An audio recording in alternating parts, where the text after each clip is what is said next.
ఆయనను రత్నం గారు నా దగ్గరికి వచ్చినప్పుడు చాలా బాగా నచ్చి వెంటనే చేశాను. చేసిన తర్వాత ఒక్కొక్కటి కరోనా నిజంగా ఇంపాక్ట్ ఇస్తుంది.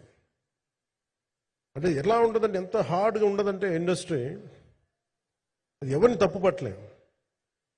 ఒకప్పుడు ఆయన వెంట చుట్టిన నిర్మాతలు, ఆయన వెంట తిరిగిన డిస్ట్రిబ్యూటర్స్, హీరోస్, అందరికి అలాంటి వాళ్ళకి ఒక నిర్మాతగా ఆయన తపన పడుతుంటే నాకు అంటే ఆయన కోసం ఖుషి తీస్తున్నప్పుడు కానీ ఆయనతోటి ఎంత సౌకర్యం ఇచ్చారంటే, అసలు మాకు 1 month ముందు ప్రీ ప్రొడక్షన్ అయిపోయి నాకు అంత సౌకర్యాన్ని ఇచ్చారు.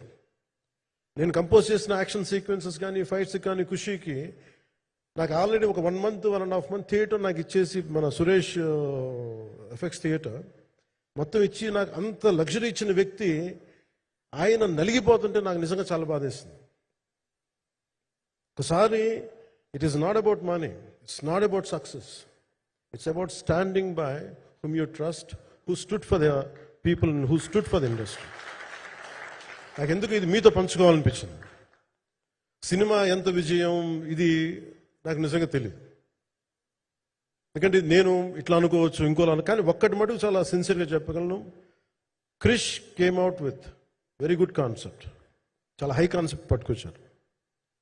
కొంత వ్యక్తిగత కారణాలు, కొన్ని ప్రొఫెషనల్ కారణాలు ఆయన ప్రాజెక్టుకి బయటికి వెళ్ళినా కానీ దీన్ని ఫౌండేషనల్ వర్క్ చేసిన క్రిష్ గారికి మనస్ఫూర్తిగా నా హృదయపూర్వక ధన్యవాదాలు తెలియజేస్తాను మా అందరి తరఫున.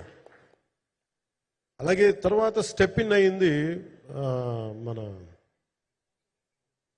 జ్యోతికృష్ణ గారు.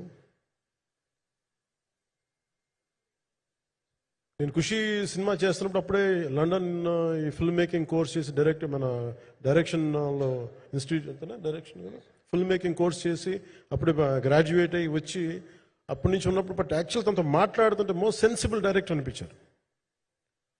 ఈ ఒక టైంలో ఏమనిపించిందంటే, బయట ఉన్న మాటలు కానీ అసలు సినిమా వస్తుందా లేదా బయటికి అని ఉండేది. కానీ మాకు ఎప్పటికప్పుడు నీరసం పడిపోయినప్పుడల్లా నాకు నీరసం వచ్చేసేది.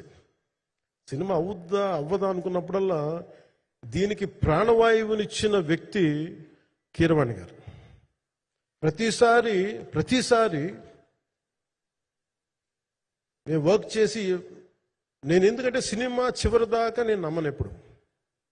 నేను ఒక సినిమాని నేనేం నమ్ముతాను, చిన్నప్పటి నుంచి వెరీ ఫార్మేటివ్ ఇయర్స్లో నుంచి కూడా ఒక మంచి సినిమా గురించి నువ్వు మాట్లాడక్కర్లా, రిలీజ్ అయితే బాగలేకపోతే ఎలాగ మాట్లాడక్కర్లా.